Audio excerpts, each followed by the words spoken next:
Validates. Thank you for all love and support. I appreciate you all. Mali, Niger, and Burkina Faso are spreading all over Africa. Very soon, all these organizations, ECOWAS, SADC, EAC, and the rest, will come to an end. Paul Kagame, the president of Rwanda, officially announced their withdrawal from Economic Community of Central African States, that they don't want to belong to that organization anymore. What kind of organization is this that doesn't think about the people?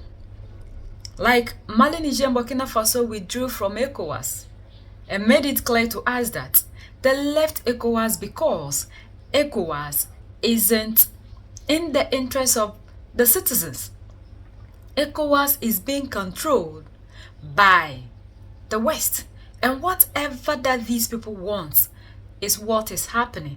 We also saw the fight that is happening in DR Congo between Paul Kagame and Phyllis. We've seen that DR Congo recently has to sign a manual deal with the United States of America, giving their manual resources to US to come in to fight with the rebel groups. According to the president of Congo, it is only the United States of America that can help them to be free from all these years conflict that has been ongoing in DRC. Rwanda has announced that it would leave the Economic Community of Central African States on Saturday, denouncing an organization instrumentalized by the DRC. According to its statement, Kigali announced its departure on the same day as the ICA summit in Equatorial Guinea.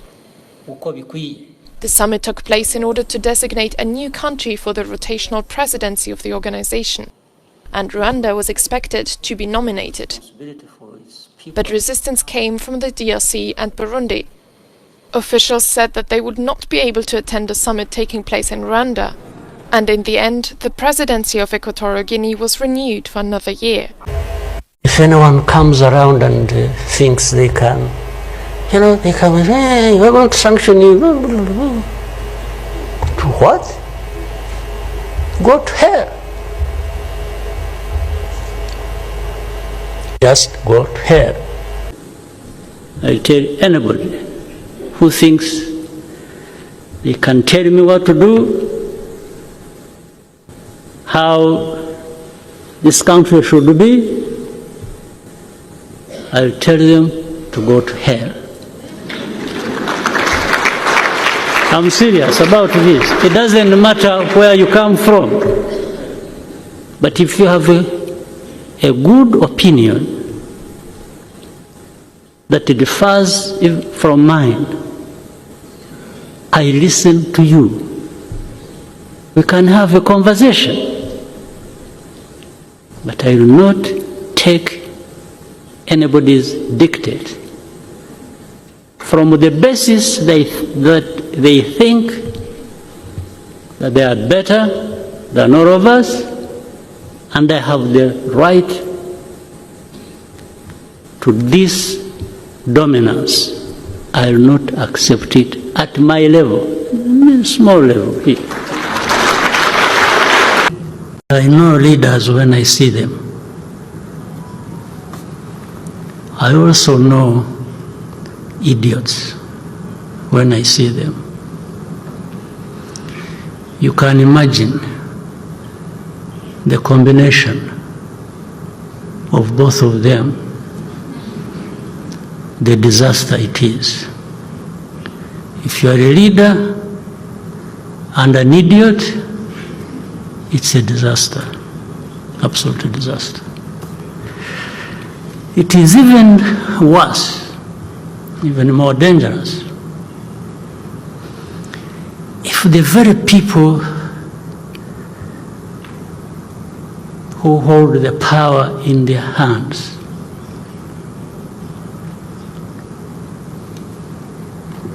decide that they will be manipulated and played around for some interest, by idiots.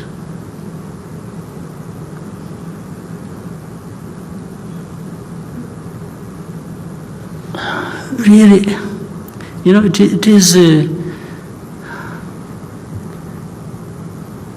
I have had interactions with many of our leaders on the continent.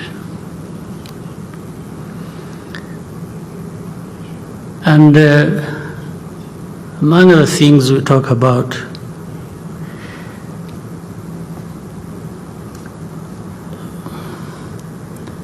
is, if we don't take ourselves and what we do seriously,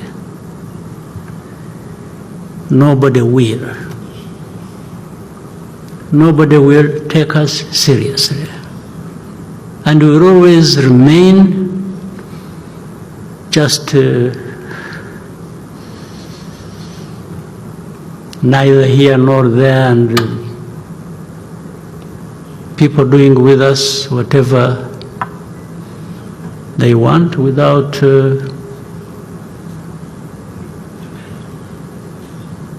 any of us asking, say, why? What is this?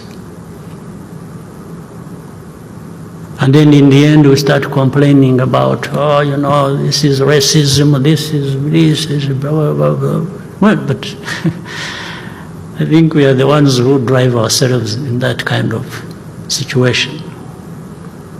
There are things we need to be rejecting and doing so openly and without fear or favor. Why? Why can't we do that? Why are we not the kind of people?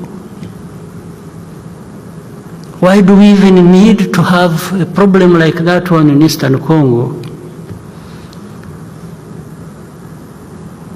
needing a solution from the UN, from some countries? Why? Why can't we?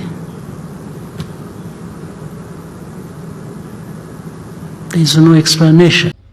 According to reports, DRC, the president is also a P to the West, and they are using him to cause what we are seeing in DR Congo. Not that if we truly want peace in DRC, we wouldn't get the peace that we want.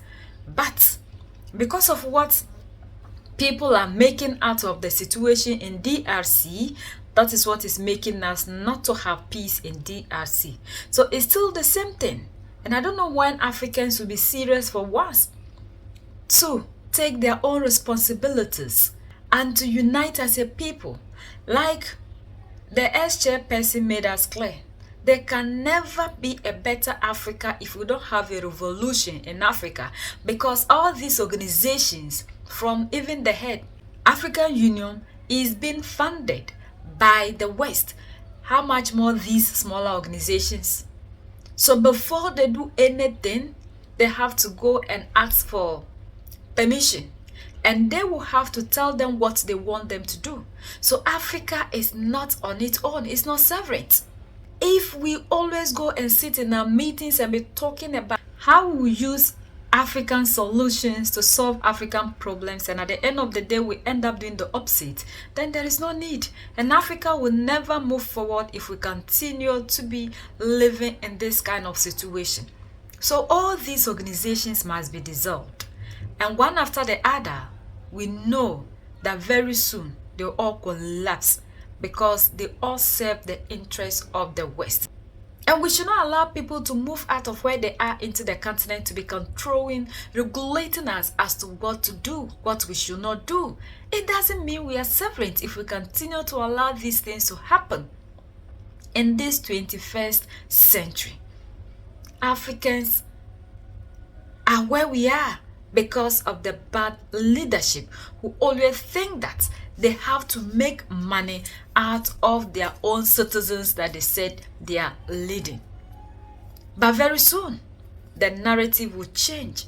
We'll see a better Africa that we are yearning for.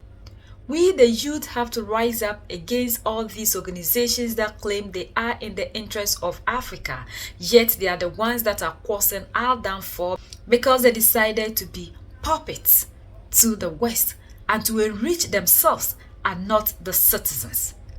Very soon, the narrative was spread all over. We have to start dissolving all these organizations in order for us to see a better Africa.